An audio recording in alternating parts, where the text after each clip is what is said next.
Conventional wisdom holds that after the revolution, the Bolsheviks built a brand new Soviet society.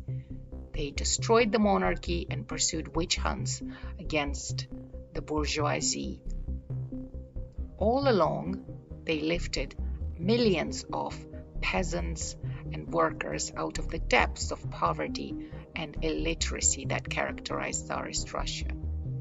In this video, I question this myth. I draw attention to the legacies of the Tsarist system of estates, in Russian called Soslovie. The social divides which the Bolsheviks inadvertently helped consolidate help explain why so few Russians are able to or are prepared to challenge the autocracy in present-day Russia.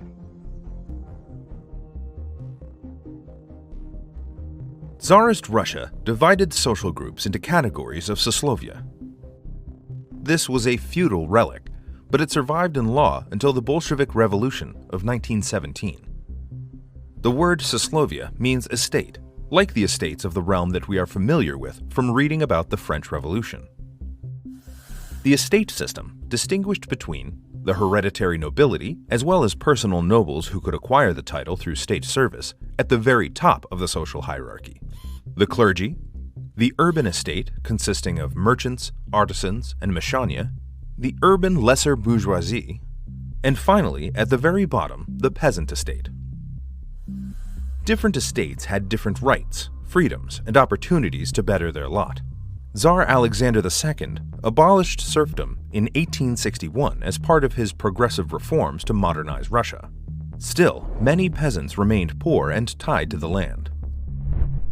They received land allotments, but still had to redeem them or repay the government for the compensation it paid to landlords when serfs were set free.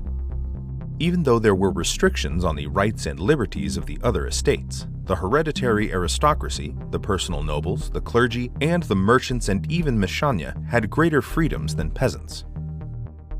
The more privileged Soslovia colonized the private schools, the classical gymnasiums, and the commercial colleges, while only a small proportion of the peasant population could access them.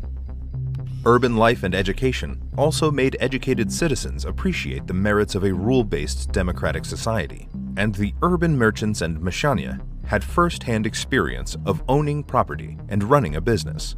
They were the proto-bourgeoisie that political theorists have suggested would support rule of law and a democratic system. The archaic Soslovia divisions became progressively out of sync with the demands of a modernizing society towards the beginning of the 20th century. But the estates continued to matter for who became the new professional class in late Imperial Russia on the eve of the Bolshevik Revolution. Peasants, especially former serfs, found it harder to enter the modern age than the professional middle class, as they had neither the resources nor the human capital to enter schools with high tuition payments and the professions alongside the habitually educated estates.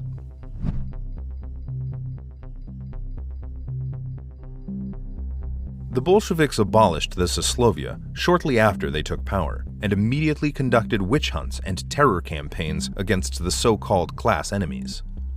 Tens of thousands of prominent aristocrats, clergymen, and merchants were massacred or forced into hiding or exile.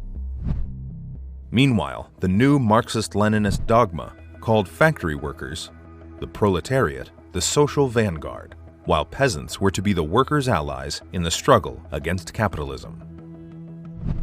But Lenin quickly realized that without the educated layers of Tsarist society, it would be impossible to achieve a communist utopia. The class enemies were forced to work for the Bolsheviks, often at gunpoint, as doctors, engineers, scientists, etc., towards the aim of rapid industrialization and modernization of the country. Eventually, the Bolsheviks discreetly stopped tracing the Tsarist origins of the Soviet professional class. It became known as the new Soviet intelligentsia, or layer, that coexisted alongside the workers who, in ideological dogma, were the rulers of the new social order.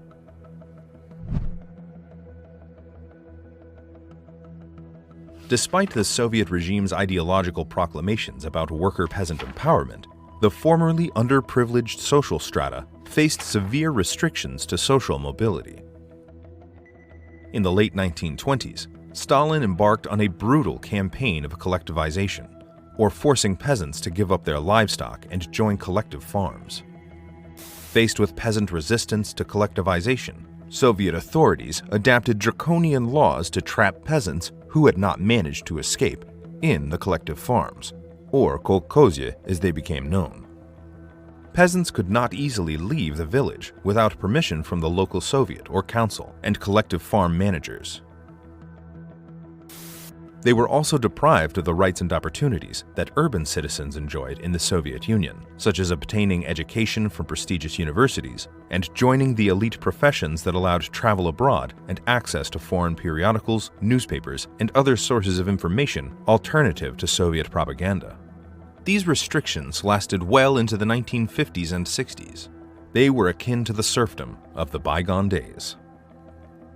But even toward the zenith of the Soviet colonial dictatorship, the new peasant entrants into towns experienced severe prejudice from established urbanites. Many joined the factory workforce or studied in regional nursing or teacher training colleges that were not as prestigious as the metropolitan universities.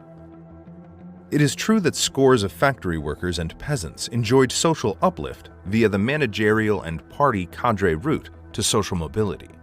The Soviet leaders Nikita Khrushchev, Leonid Brezhnev, and Mikhail Gorbachev of peasant worker stock personified these opportunities.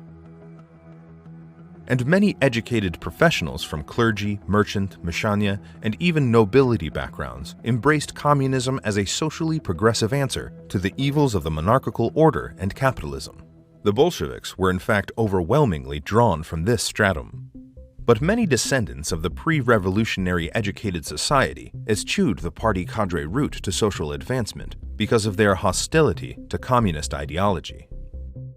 To avoid pursuing jobs saturated with Marxist-Leninist dogma, they studied STEM subjects and embraced professions where they would not be expected to make daily affirmations of their faith in Marxism-Leninism or join the party. They chose professions that would enable them to keep their autonomy. The prominent Soviet-era dissident Andrei Sakharov comes from this milieu, as does the slain post-Soviet period opposition politician Boris Nemtsov. The relative autonomy of jobs in the sciences allowed for greater freedom to critically discuss Soviet politics and raise taboo subjects like Stalinist repressions or violations of basic human rights. A privileged few among the intelligentsia were able to travel abroad, where they attended scientific conferences and were exposed to information about life in democratic countries. Sociologists who have studied Soviet class have found that parents passed on aspirations of privilege and education to their children. The grandchildren of Tsarist-era professionals of noble, clergy, or bourgeois pedigree were likely to retain their professional status, while peasants were playing catch-up against the established professional class. With the demise of the Soviet system, new social fault lines emerged. Some well-placed individuals became phenomenally rich, while others fared poorly in the context of transition to market capitalism in the 1990s. But those who held excellent education credentials and professional occupations did better than the workers and farmers, many of whom lost their jobs and livelihoods. Vladimir Putin came to power, vowing to restore prosperity and stability for ordinary Russians. As the public sector expanded under Putin, state employment offered many citizens the kinds of safety nets that they had lost with the demise of communism. For the rural youth and the urban working classes, becoming an employee of the police forces or other agencies associated with the security apparatus became a ticket out of poverty. Becoming a school teacher or an office clerk working for the state meant increased pressure to conform to the party or regime line, just as it had under communism. These social groups form the bulk of the so-called autocratic middle class. Though many members of the Russian intelligentsia have also openly expressed support for Putin, or have at least declined to challenge Russia's autocratic regime and the war against Ukraine. These social divides continue to matter as we try to make sense of Russians' social support for the war against Ukraine and challenges to it. For instance, although some school teachers have refused to indoctrinate children with the vile Kremlin narratives about the so-called fascism in Ukraine that Russia is fighting, many have willingly obliged. Хабаровская молодежь и учителя сегодня устроили флешмоб в поддержку российской миротворческой операции на Донбассе и Украине. It is also not coincidental that the bulk of the conscripts fighting against Ukraine come from some of the most economically deprived regions and communities. Many are lured into the forces by promises of cash handouts that would appear to be trivial to the more affluent members of the privileged professional groups. But the story goes beyond the immediate well-being of citizens. The bulk of Russian society has been historically deprived of exposure to the kinds of rights and opportunities that nurture information literacy, a civic spirit, and an appreciation for a democratic system of government. Only a small minority of Russian citizens and their ancestors had such exposure, and these values have been passed on from one generation to the next, among families that had been privileged already before the revolution. Why do some citizens of autocratic states rebel and others conform? And why are so few Russians apparently willing to challenge the autocracy?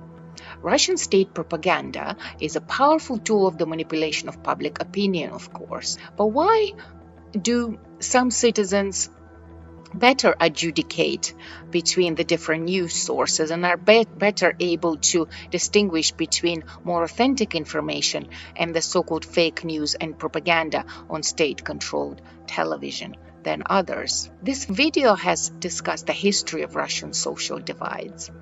And these legacies continue to matter when we try to make sense in a political way of the divisions that continue to mar the democratic movement in Russia, and the divisions that continue to hamper attempts to generate and engender a more active citizen response and challenge to the autocratic regime in Russia.